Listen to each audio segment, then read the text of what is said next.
It says, first, on the right, it's asking me, is this Allie? So face recognition at work, it already recognized that might be Allie, and it just wants me to confirm it with a check to be certain, yes, that definitely is Allie. And the person on the left doesn't know who that is. Well, that's Allie's mother, so I'm going to name her Claire. And that's it. Now let me go to Faces, and you see Allie and Claire have been added with snapshots because they're people I'm tracking in Faces. Let's go inside Allie's face here, and now you see I've selected 2 photos I confirmed were Allie, so they're above the line. Those are for certain Allie. Down below, instantly, this is thousands of photos in this library, it's found all these other photos that it believes is Allie. I could just use these now, create slideshows or books, but I want to help iPhoto out a little more, give it more information. So I'm going to click this button down below that says Confirm Name. And what you see, it's zoomed right in with face detection on Allie's face in all these photos. Yeah. If I want to confirm that these are definitely Allie and help iPhoto, I just click on them once, and those are definitely Allie. I can even do it faster. I'm just going to drag over all these photos, and automatically they've all been confirmed, and click Done. And now I've added more photos up above that are automatically recognized as Allie, and with that little bit of help, iPhoto can do an even better job finding more photos that are absolutely Allie, and that's all I have to do. So I've made it really easy for iPhoto. Let me go back to Faces. One other cool thing you can do is I skim across all these photos of Allie. I can just pick one and say, well, that's the one I want to be on the snapshot. So I hit the space bar, and that now gets saved as the default view of Allie in all the photos. One more really fun thing. Imagine that's your family on the bottom, a mother and father and 2 kids, and you want to keep track of all their photos at once. I'm just going to drag across all 4, and then I'm going to drag them onto the left-hand sidebar here and let go, and it's automatically made a smart album with all 4 people in it. I can name that, so I'll name that Our Family. And now, whenever I go into that smart album, every photo that I've confirmed as one of those 4 people is always in that album, and I don't have to go hunting for them. So that's Faces. Faces is really powerful.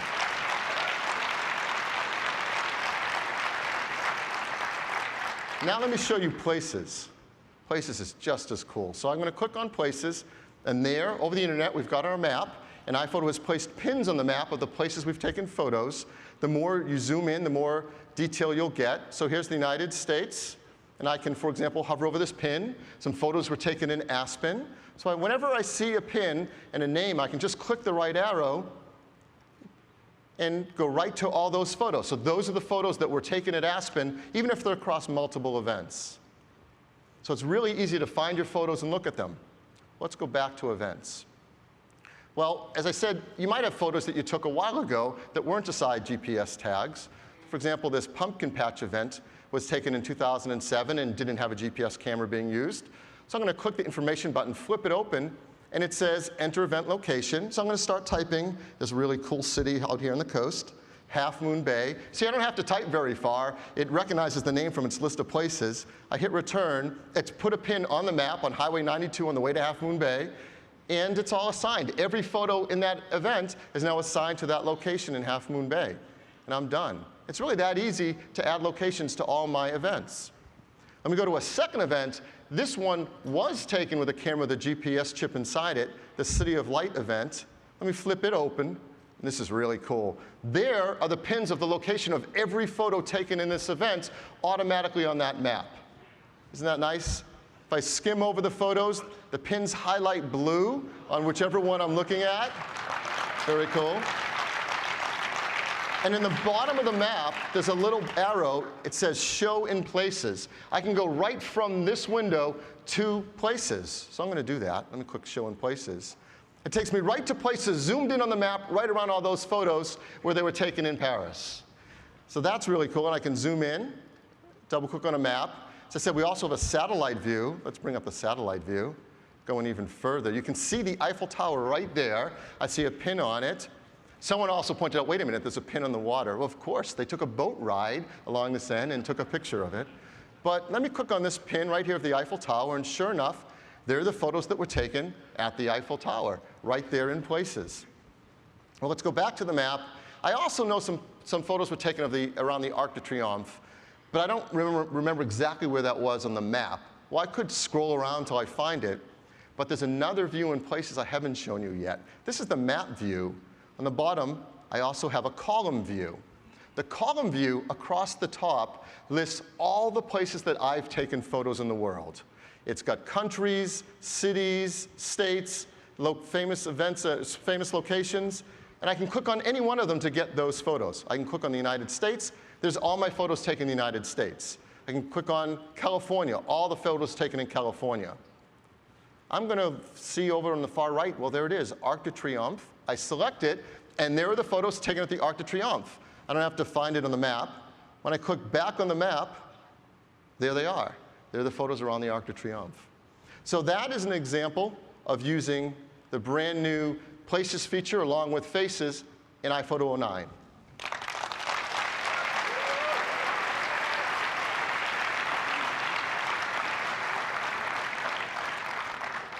Well, I hope you're as excited about it as I am. Love taking photos, love managing them in iPhoto. And iPhoto 09 with all these amazing features, and that's just some of them, didn't get to touch on them all, is incredible. And that's just the first of all the new products in iLife 09. If that isn't exciting enough, well, we've got a brand new version of iMovie as well. Yeah. iMovie was entirely new last year. Last year we had this amazing thing happen. One of our engineers, a brilliant engineer, came to us and said he had a whole new idea of a way to do video editing that would be faster and easier and more fun. And it was so amazing, we decided to completely rewrite iMovie and come out with a whole new version. Really, the only thing that was the same was the name. And in doing that, it was the first version last year. And iMovie has been around for quite a while and had a lot of depth of features. And not every feature was there for every customer. And some people said, look, this is really cool, but I missed some of the features I had previously. It's not everything I need yet. Well, this year, in this new version of iMovie 09, we've added so much depth and so much power that we really think it's going to be the video editing product that every customer is blown away with and loves. So what's in the new iMovie 09? Well, first, a very powerful way to do editing with a new precision editor. Advanced users can bring up an expanded view of their timeline and see their edits up close, edit the audio, edit the video, edit the transition with amazing control. So much power, but it's still incredibly easy to use.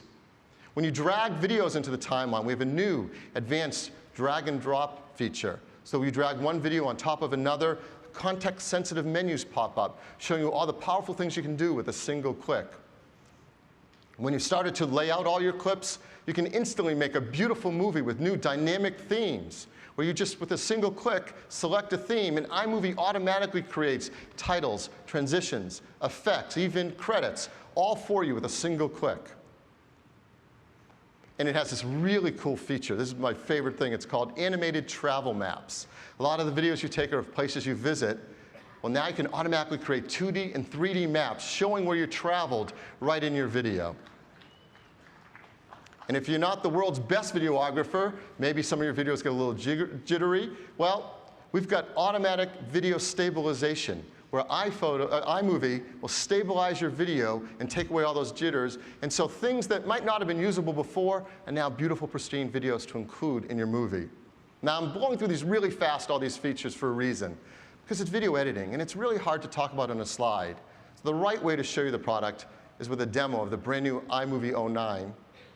And I've done something really special. I've asked the engineer who came up with this brilliant idea for this new way to do video editing to do the demo for us.